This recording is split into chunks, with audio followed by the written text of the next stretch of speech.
बाळीवेस येथे एकाने पैसे देवाणघेवाणीच्या वादात एकाच्या डोक्यात वीट मारून केले जखमी।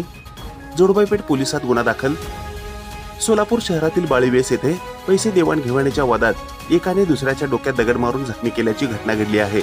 याबाबत दीपक बाळू मोरे वय वर्ष 28 राहणार प्रभाकर महाराज मंदिराजवळ सोलापूर यांनी जोडबाईपेठ पोलिसात फिर्याद दिली आहे। याबाबत पोलिसांनी दिलेली अधिक माहिती अशी की दिनांक 23 डिसेंबर 2024 रोजी सकाळी 9:30 वाजण्याच्या सुमारास फिर्यादी कामाला जाण्याकरिता चालत सम्राट चौक येथे आले। तेथे फिर्यादीचा ओळखीचा अण्णा होनराव हा रिक्षा घेऊन आला। ते दोघे मिळून रिक्षात बसून चहा पिण्यासाठी बाळीवेस येथील उपासे हॉस्पिटल समोर आले असता रिक्षा थांबवून आरोपी अण्णा होनरावने फिर्यादीला पैशाच्या देवाणघेवाणीवरून शिवीगाळी करून हाताने मारहाण केली। तसेच रस्त्यावर पडलेली वीट उचलून फिर्यादीच्या डोक्यात डाव्या बाजूस मारून जखमी केले आहे। म्हणून आरोपी अण्णा होनराव याच्या विरुद्ध जोडबाईपेठ पोलिसात दिनांक 23 डिसेंबर रोजी दुपारी 2:30 वाजण्याच्या सुमारास गुन्हा दाखल करण्यात आला आहे। पुढील तपास पोलीस हवालदार साळुंके हे करीत आहेत। ताज्या घडामोडी पाहण्यासाठी आजच महाराष्ट्र सुखदेव न्यूज या YouTube चॅनलला लाईक आणि सबस्क्राईब करा।